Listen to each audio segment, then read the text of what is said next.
The notification pinged on my phone at 3:47 p.m. on a Tuesday that started like any other. I was elbow-deep in server cables at Morrison Logistics, trying to figure out why the warehouse system kept crashing every time someone sneezed too hard near the router. My name's Will Harris, and I fix things for a living.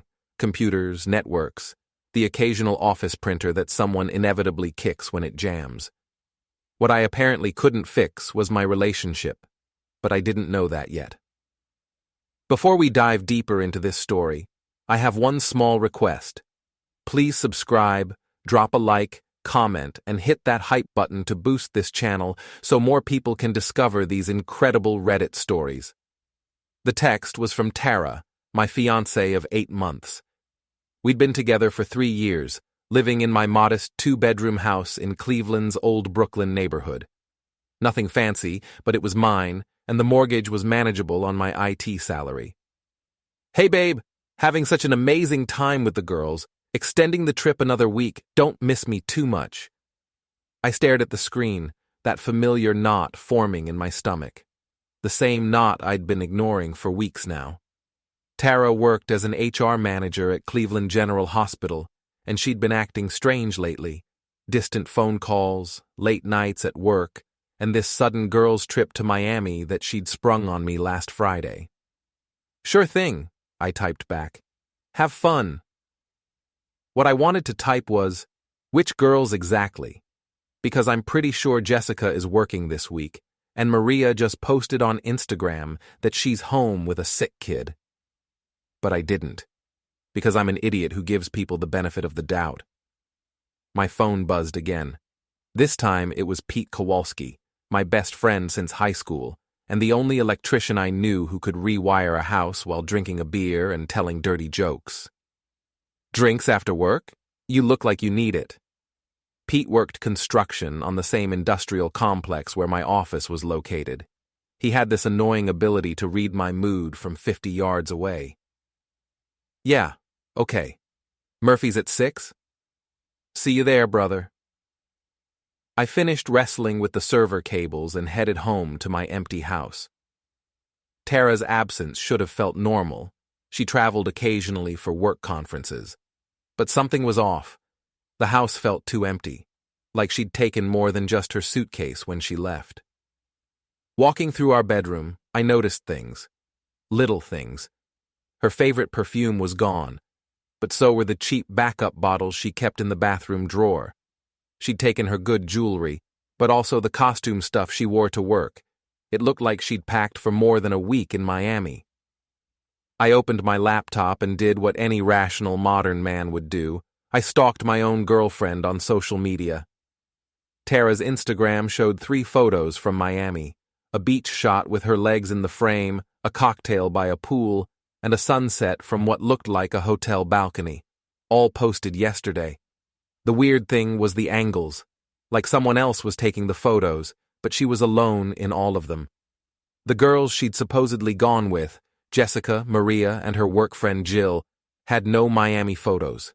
Jessica was posting from her apartment in Cleveland Heights. Maria's last post was about her kid's soccer game. And Jill's Instagram was private, which was suspicious for someone who usually overshared everything. My phone rang. Emily, my younger sister who lived 10 minutes away in Parma. Hey, how's the bachelor life treating you? She asked. Emily was sharp, too sharp sometimes. She worked as a paralegal downtown and had never quite warmed up to Tara. It's fine. Tara extended her trip. The mysterious girl's trip that none of her actual girlfriends seemed to know about? My stomach dropped. What do you mean? I ran into Jessica at Target yesterday. She asked me how Tara's work thing was going. Work thing, Will, not girl's trip. I sat down hard on my couch. Maybe she just got confused. Maybe. Or maybe your fiancé is lying to you. Emily had this way of saying exactly what I was thinking, but didn't want to admit. It was both helpful and infuriating. I gotta go, I said. Meeting Pete for drinks. Will? Be careful, okay? If something's going on, don't do anything stupid. When have I ever done anything stupid? Do you want the chronological list or the alphabetical one? Despite everything, I laughed. Chronological. It'll take longer. Murphy's Tavern was exactly what you'd expect from a neighborhood bar in Cleveland. Dark wood, Budweiser signs, and a jukebox that hadn't been updated since the Clinton administration. Pete was already there, nursing a beer and flirting with Diane, the bartender who'd been turning him down for 6 years. "You look like hell," he said as I sat down. "Thanks. You're a real confidence booster." Diane brought me a beer without being asked. She'd known me since I was 21, and stupid instead of 35 and stupid. "Tara Troubles?" she asked. "Why does everyone assume it's Tara Troubles?" "Because you get that same look every time she pulls some drama," Pete said, "like a kicked dog who still thinks his owner might pet him."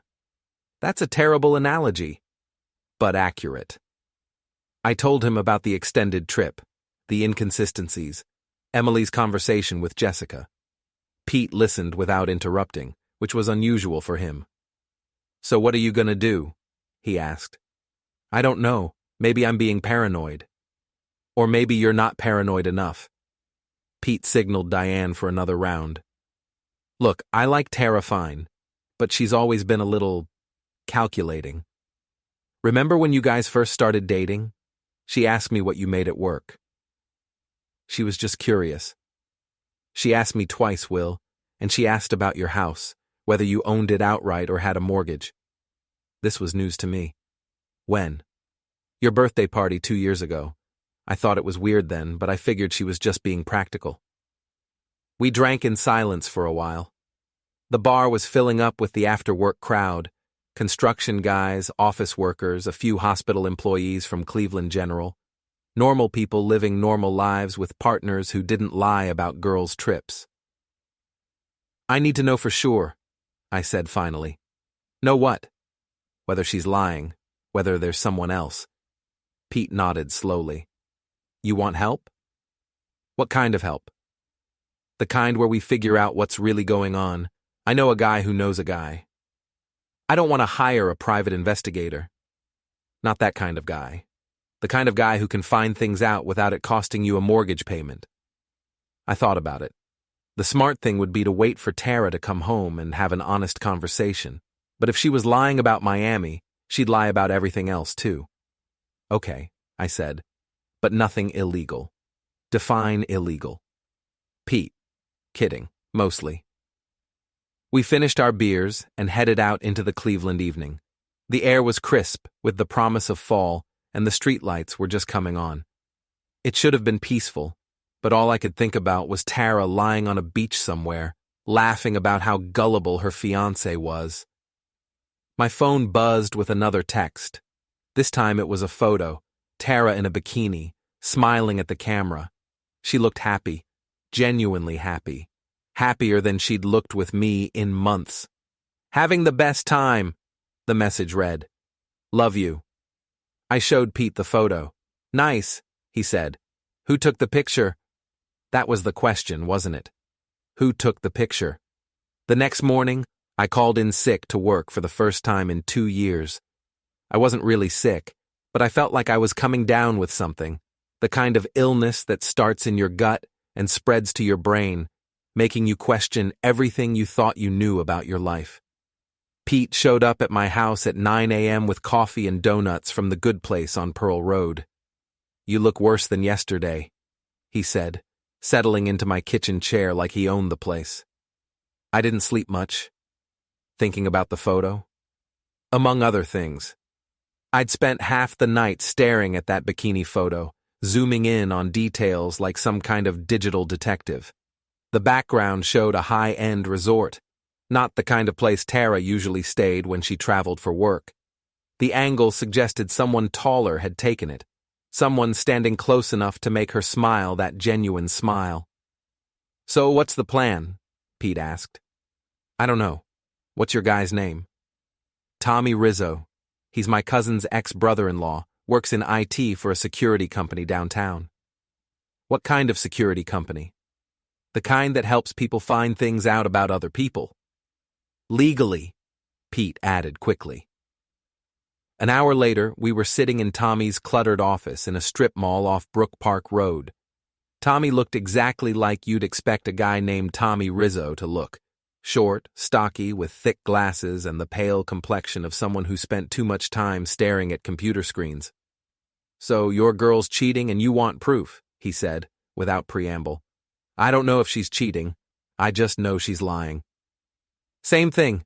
Different timeline." Tommy cracked his knuckles. "What do you know so far?" I laid out everything.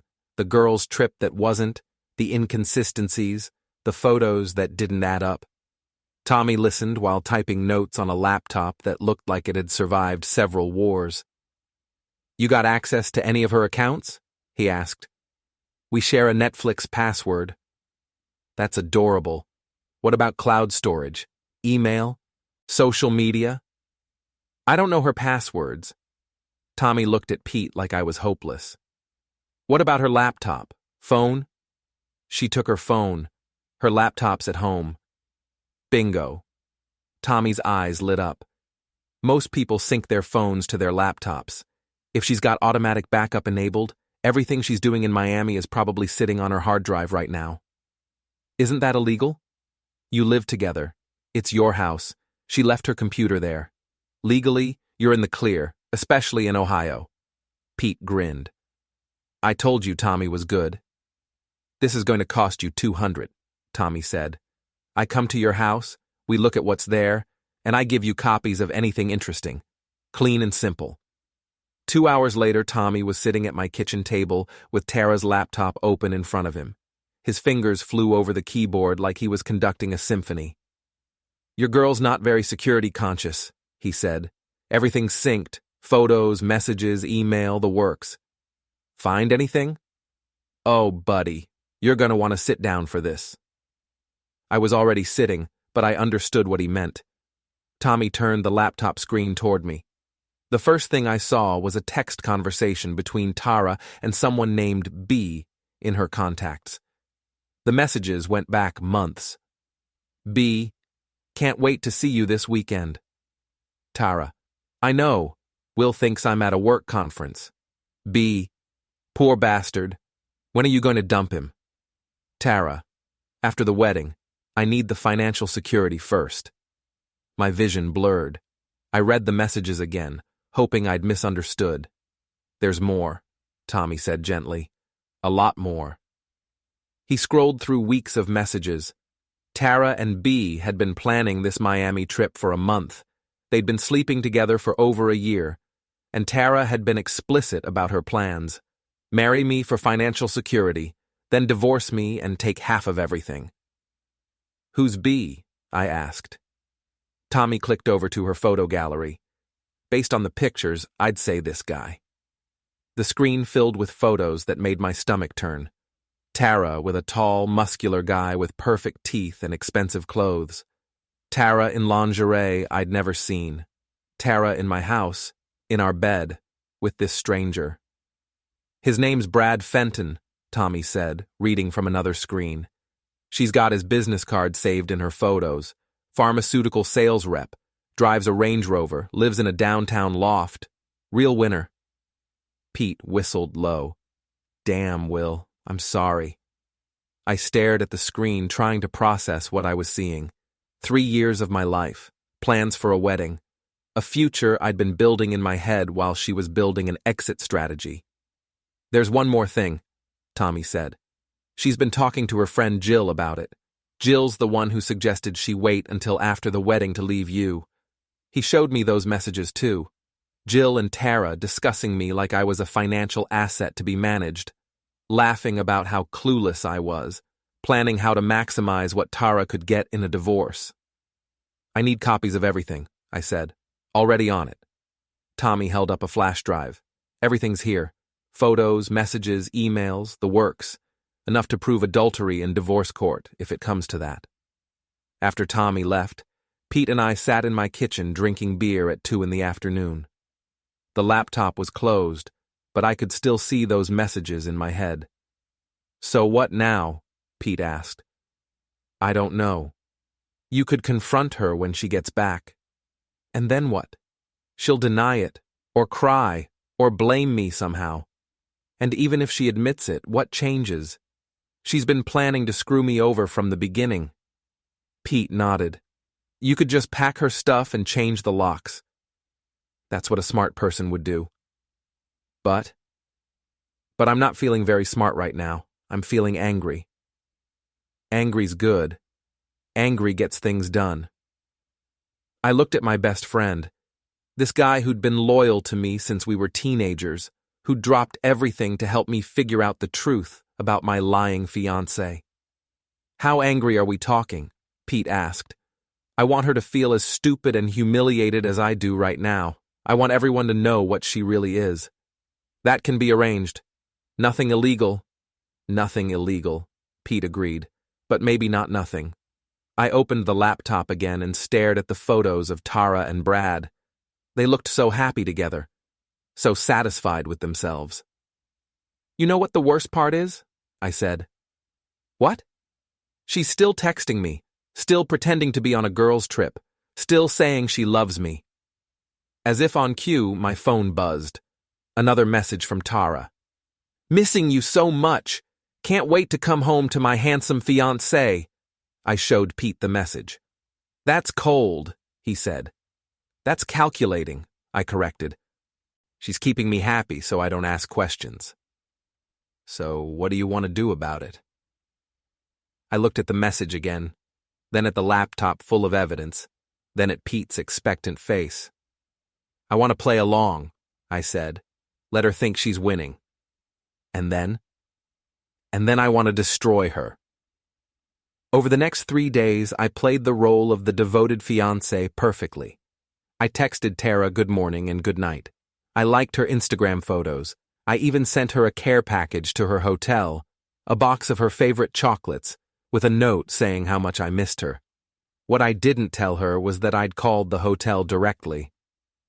The Fontainebleau Miami Beach confirmed that Ms. Becker was registered there, but in a suite reserved under the name Bradley Fenton. When I asked to be connected to her room, they transferred me to the same number they'd given me for Mr. Fenton. The evidence was piling up, but evidence wasn't enough anymore. I wanted justice. I wanted revenge.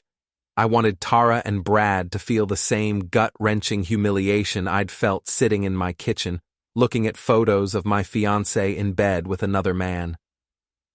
Emily came over Thursday night with Chinese takeout, and that look she got when she was about to give me advice I didn't want to hear. You're planning something, she said, unpacking containers of lo mein and sweet and sour pork.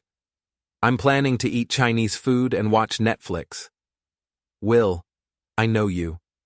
You get that same look you had when Danny Morrison stole your bike in 7th grade. I got my bike back. You also got suspended for putting shrimp in his locker. The shrimp was unrelated. Emily sat down across from me, her expression serious. What did you find out about Tara? I could have lied, but Emily would see right through it. Instead, I showed her some of the messages Tommy had found. Not the explicit photos, nobody needed to see those, but enough of the text conversations to make it clear what was happening. Emily read in silence, her expression growing darker with each message. Holy shit, Will. Yeah. She's been planning this for over a year? Looks like it. And her friend Jill is in on it? Up to her eyeballs. Emily set down the phone and looked at me with something between sympathy and fury. What are you going to do? I'm going to make sure everyone knows who she really is. How? I'm working on that part. What I was actually working on was much more specific. Pete had introduced me to his cousin Danny, who worked as a sound technician for events around Cleveland. Danny owed Pete a favor involving a DUI that Pete had helped him avoid by providing an alibi. So, you want to embarrass your cheating fiancé in public, Danny said when we met at a bar in Tremont. That's the general idea. And you want to do it legally. Preferably. Danny grinned. He was younger than Pete and me, maybe 28, with the kind of confidence that came from knowing how to make technology do things it wasn't supposed to do.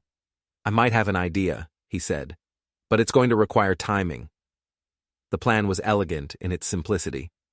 Tara was scheduled to return from Miami on Sunday. She'd already texted me about wanting to go to dinner Monday night to reconnect after her trip. She suggested Lola Bistro in Tremont, upscale, trendy, the kind of place she liked to go when she wanted to feel sophisticated. What Tara didn't know was that Danny had worked on the sound system at Lola Bistro just last month. He still had the access codes. "Here's how it works," Danny explained. "You get her to dinner. I'll be in the back with my laptop. You give me a signal, and I take over their sound system. And then? Then everyone in the restaurant gets to hear your fiancée's greatest hits, courtesy of her text messages." Pete laughed so hard he nearly fell off his bar stool. "That's diabolical." "That's justice," I corrected. But the restaurant was just the beginning. While Danny worked on the technical aspects, I focused on the social media component. Tommy had given me access to all of Tara's accounts, not to post anything, but to understand her network. I knew who her friends were, where she worked, who she cared about impressing. I also knew about Brad Fenton. A little research revealed that he was married, had been for 6 years. His wife Sarah was a nurse at Metro Health. She had no idea her husband was cheating on her with my fiancé. "You're going to tell his wife?" Emily asked when I outlined this part of the plan. "I'm going to give her the same information someone should have given me." "That's different from revenge." "Is it?" Emily considered this. "Okay, that's fair." Friday afternoon, I drove to Metro Health and waited in the parking lot until Sarah Fenton finished her shift. She was smaller than I'd expected, maybe 5'4", with tired eyes and scrubs that had seen better days.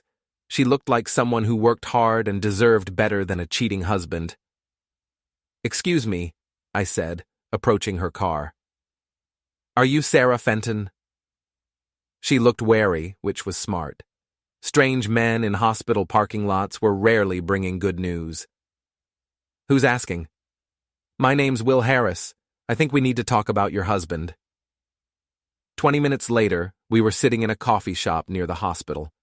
Sarah stared at the photos on Tommy's flash drive with the same expression I'd had in my kitchen, like someone had just explained that gravity worked backwards. "How long?" she asked. "At least a year, based on the messages." "And he's with her right now, in Miami?" "Yes." Sarah was quiet for a long time. When she finally looked up, her eyes had changed. The tiredness was still there, but it was mixed with something harder. "What do you want from me?" she asked. "Nothing. I just thought you should know." "Bullshit. You want something, or you wouldn't be here." She was right, and she was smart enough to see through my altruism. "I want him to face consequences," I said. "Real consequences, not just losing my fiancé, losing everything." Sarah nodded slowly. "What did you have in mind?" By the time Tara returned from Miami on Sunday, everything was in place. She texted me from the airport, full of excitement about seeing me again. She told me about her wonderful week with the girls, the beaches, the relaxation. She sent me a selfie from baggage claim. She looked tanned and rested and happy. "Can't wait to see you, baby," she texted. "I have so much to tell you." I'm sure she did. "Me too," I texted back. "Me too." Monday evening arrived with the kind of crisp October air that made Cleveland almost beautiful.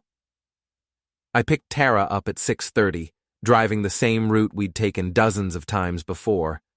She looked good, rested, glowing, wearing a dress I'd never seen before that probably cost more than I made in a week. "You look amazing," I said, and meant it. Even knowing what I knew, even hating what she'd done, I could still see why I'd fallen in love with her. "Miami was incredible," she said, settling into the passenger seat of my Honda. "The girls and I had the best time. I feel like a new person." "I bet you do." Lola Bistro was busy for a Monday night, filled with couples and small groups enjoying dinner and conversation. The hostess seated us at a table near the center of the dining room, perfect for what I had planned.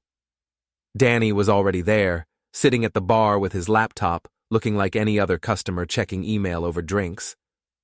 "This is nice," Tara said, looking around the restaurant. "We should do this more often. We should do a lot of things more often." She reached across the table and took my hand. "I missed you so much, Will. Being away made me realize how important you are to me." The irony was so thick, I could have cut it with my steak knife. We ordered wine, a bottle of Pinot Grigio that cost more than I usually spent on groceries in a week. Tara talked about Miami, spinning elaborate stories about beach days with Jessica and Maria, shopping trips with Jill, late nights at hotel bars. She was a good liar, I had to give her that. If I didn't know the truth, I would have believed every word. "So what did you do while I was gone?" she asked. "Worked. Hung out with Pete. Missed you." "That's sweet." She squeezed my hand again. "I have something to tell you." My heart rate spiked. Was she going to confess? Had she decided to come clean? "What's that?" "I've been thinking about our wedding. I want to move the date up." I stared at her. "Move it up?" "I know we said next summer, but why wait? Life's too short, you know. This trip made me realize I don't want to waste any more time." The audacity was breathtaking. She wanted to marry me sooner so she could divorce me sooner, get her hands on my assets before I figured out what she was really doing. "That's sudden," I said. "Is it? We've been together 3 years. We love each other. What's the point of a long engagement?" I looked across the table at this woman I'd planned to spend my life with, this person who was sitting here lying to my face while planning to destroy me financially, and I felt something cold settle in my chest. "You're right," I said. "Why wait?" I caught Danny's eye and nodded. "Actually," I said, raising my voice slightly, "since we're talking about not waiting, there's something I want to share with everyone." Tara looked confused. "Will, what are you doing?" The restaurant's sound system crackled to life. Danny had taken control. "Ladies and gentlemen," my voice came through the speakers, "I'd like to tell you all about my fiancé's recent girls' trip to Miami." Tara's face went white. "Will, stop." But I was just getting started. Danny had queued up the audio perfectly. Tara's own voice, reading her text messages to Brad, played through the restaurant's speakers for everyone to hear. "Can't wait to see you this weekend. Will thinks I'm at a work conference." The restaurant had gone completely quiet. Every conversation stopped. Every head turned toward our table. "Poor bastard, when are you going to dump him?" Tara tried to stand up, but I caught her wrist. "Sit down. You wanted everyone to know how happy you are. Let's make sure they understand why." "After the wedding. I need the financial security first." The recording continued, playing the greatest hits of Tara's betrayal for an audience of 50 strangers. Her plans to marry me for money, her year-long affair with Brad, her laughter about how stupid I was. People were starting to take out their phones. In 2024, nothing stayed private once it hit a restaurant full of people with cameras. "Will, please," Tara whispered, tears streaming down her face. "Please stop." "Stop what? I'm just sharing your vacation stories. Isn't that what you wanted to do?" The audio switched to some of her messages with Jill, the ones where they discussed the best strategies for taking me for everything I was worth in a divorce. Tara buried her face in her hands, but there was nowhere to hide. "You sick bastard," she hissed. "This is illegal." "Actually, it's not. Those are your words, your messages, your plan. I'm just making sure everyone knows who they're dealing with."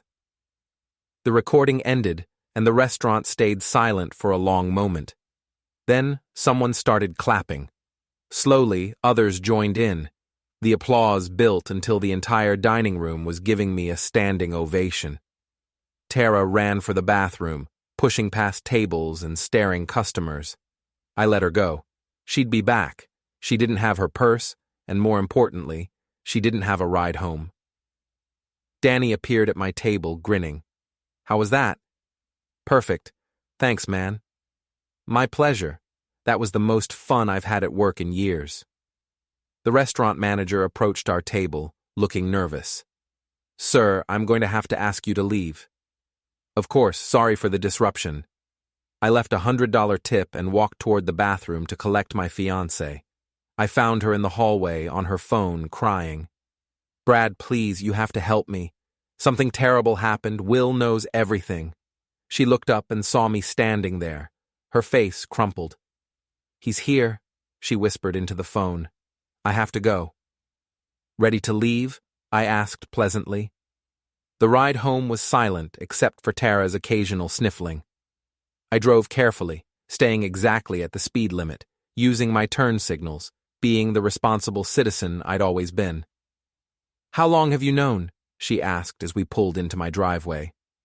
"Does it matter?" "Will, I can explain." "No, you can't. There's no explanation that makes this okay." I parked the car and turned to look at her.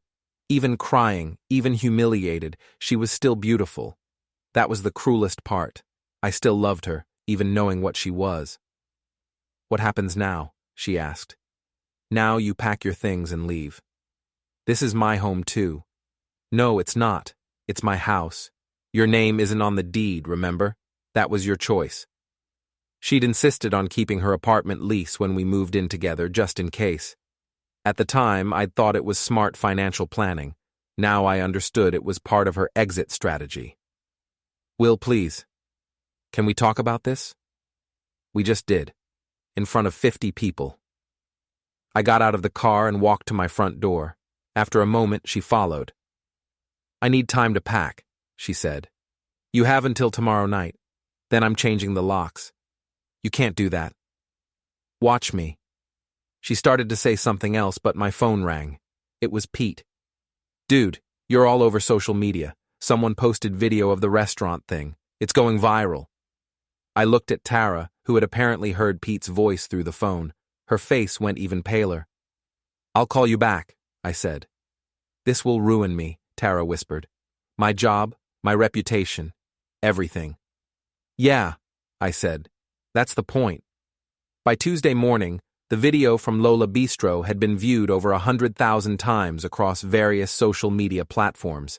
Someone had posted it on TikTok with the caption, "Cheating fiancé gets exposed at dinner," and it was spreading faster than I could track.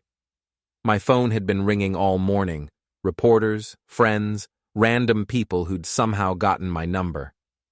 I'd turned it off and was drinking coffee in my kitchen when Emily knocked on my door. "You're famous," she said, holding up her phone, "and possibly insane." "Probably both." "Will, this is getting big. Like, really big. Local news wants to interview you." I looked at her phone screen, which showed the video playing on what appeared to be a morning show. The chyron read, "Cleveland man exposes cheating fiancé's plan at restaurant." "I'm not doing interviews." "Good, because your lawyer called me. You need to talk to him." I'd hired a lawyer the previous week, David Chen, a divorce attorney Emily had recommended. He was young, aggressive, and had a reputation for protecting his clients' assets. "The video complicates things," David said when I called him back. "It's great evidence for our side, but it also makes you look vindictive." "I am vindictive. Don't say that to anyone else, ever." "What about Tara? Has she lawyered up?" "She hired Rebecca Martinez yesterday. Good attorney, but she's got an impossible case. Your fiancé's own words prove adultery and intent to defraud. Rebecca's probably advising her to settle quickly and quietly." "What if she doesn't want to settle?" "Then we go to court and play that audio for a judge. Trust me, she'll settle." But Tara wasn't ready to go quietly. Tuesday afternoon, she showed up at my office with her friend Jill and a man I didn't recognize. They marched past the receptionist and straight to my desk. "You destroyed my life," Tara said, loud enough for the entire office to hear. My co-workers were staring. Some of them had probably seen the video already. "You destroyed your own life," I said calmly. "I just documented it." "That recording was illegal. You violated my privacy." "Actually, it wasn't. I checked with my lawyer." The man with her stepped forward. He was tall, well-dressed, with the kind of aggressive posture that suggested he was used to intimidating people. I'm Rebecca Martinez's investigator, he said. We're building a case against you for harassment, invasion of privacy, and intentional infliction of emotional distress. Good luck with that. You think this is funny? Tara's voice was getting higher, more hysterical. You humiliated me in front of strangers. You put my private conversations on the internet. You're a sick, vindictive. Ma'am. My boss, Jerry Morrison, had appeared behind them. I'm going to have to ask you to leave. This isn't over, Tara said. Yeah, it is. They left, but I knew she was right about one thing. It wasn't over. Not yet. That evening, I met Sarah Fenton at the same coffee shop where we'd first talked. She looked different, stronger somehow, like she'd found something she'd lost. How are you holding up? I asked. Better than expected. I filed for divorce yesterday. How's Brad taking it? Sarah smiled, and it wasn't a nice smile. Not well. Turns out cheating on your wife with someone whose fiancé publicly humiliates her on social media isn't great for your pharmaceutical sales career. What do you mean? His company saw the video. They're very concerned about their reputation. Brad's been placed on administrative leave pending an investigation into his conduct. This was better than I'd hoped. What kind of investigation? The kind where they look into whether he's been using company resources to fund his affairs. Hotel rooms, dinners, trips to Miami, all paid for with his corporate credit card. I felt a warm glow of satisfaction. That's got to violate company policy. Oh, it does. Extensively. We talked for another hour about lawyers and settlements and the strange bond that forms between people who've been betrayed by the same pair of liars. When I got home, I found Pete waiting on my porch with a 6-pack of beer and a grin. You are not going to believe what happened today, he said. Try me. Jill got fired. I stopped halfway to my front door. What? Hospital administration saw the video. Turns out they don't appreciate HR employees who help their coworkers plan to defraud their fiancés. Bad for morale. How do you know this? My cousin's girlfriend works in the hospital cafeteria. Word travels fast. Inside, we opened beers, and Pete filled me in on the rest of the fallout. The video had reached Cleveland's tight-knit professional community, and the reaction wasn't good for Tara or her accomplices. She's done in this town, Pete said. Nobody's going to hire her after this. Good. You really hate her, don't you? I thought about it. No, I hate what she did. I hate that she made me feel stupid for trusting her. But I don't hate her. That's very mature of you. Don't worry, I'm not done yet. Wednesday brought new developments. David called to tell me that Tara's lawyer wanted to meet. She's ready to settle, he said. No contest divorce, no alimony. She keeps her personal belongings and walks away. What's the catch? She wants you to take down the video, issue a public apology, agree not to discuss the situation publicly. Absolutely not. I told Rebecca you'd say that, so I made a counteroffer. Which was? She signs a confession admitting to the affair and the plan to defraud you. She agrees never to contact you again. She pays your legal fees. In exchange, you don't pursue civil action for fraud and emotional distress. And the video? Stays up. It's already out there anyway. She'll never agree to that. She might. Her career in Cleveland is over. She's probably going to have to move somewhere else and start over. A quick, clean divorce might be her best option. But Tara wasn't ready to give up. Thursday morning, she tried a different approach. I was getting ready for work when my doorbell rang. I opened it to find Tara standing on my porch, alone this time, looking smaller and more vulnerable than I'd seen her since we first met. Can I come in? She asked. Please? Against my better judgment, I let her in. She sat on the couch where we'd watched movies together, where we'd planned our future, where she'd probably laughed about me with Brad. I'm sorry, she said. I know that doesn't mean anything now, but I am sorry. For which part? The cheating or the planning to rob me blind? All of it, She was crying again, but quietly this time. I never meant for it to go this far. You've been planning this for over a year, Tara. It didn't just happen. I know how it looks. It doesn't just look bad. It is bad. She wiped her eyes and looked at me with something that might have been hope. Can we start over? Can we try again? The question hung in the air between us. Part of me, the part that had loved her for 3 years, wanted to say yes. Wanted to believe that people could change, that love could overcome betrayal, that we could rebuild what she'd destroyed. But the larger part of me, the part that had spent the last week learning exactly how much she'd lied to me, knew better. No, I said. We can't. Will, please. You didn't just cheat on me, Tara. You planned to marry me so you could divorce me and take my house. You laughed about how stupid I was with your friends. You made me into a joke. I never meant... Yes, you did. That's exactly what you meant to do.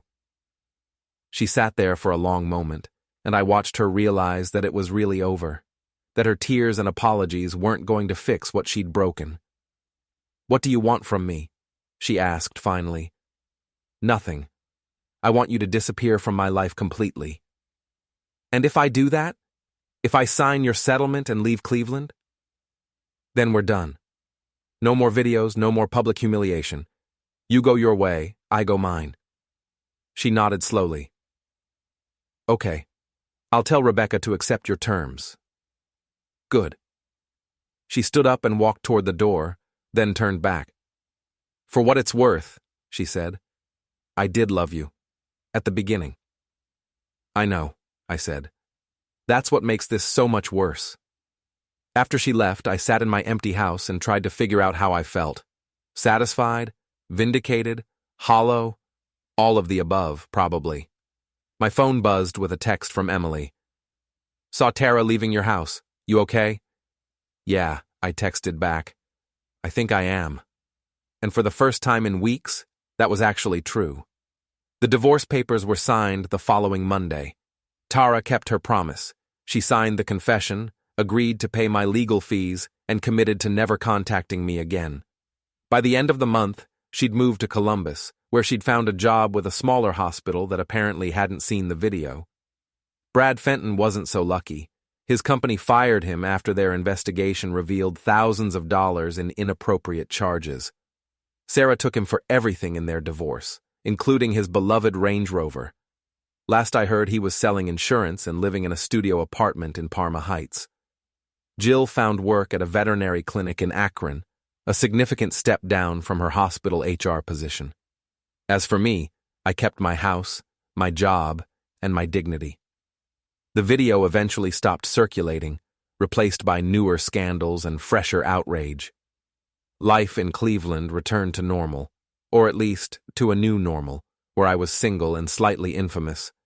Pete still brings up the restaurant incident whenever he's had too many beers, usually describing it as the greatest revenge in Cleveland history.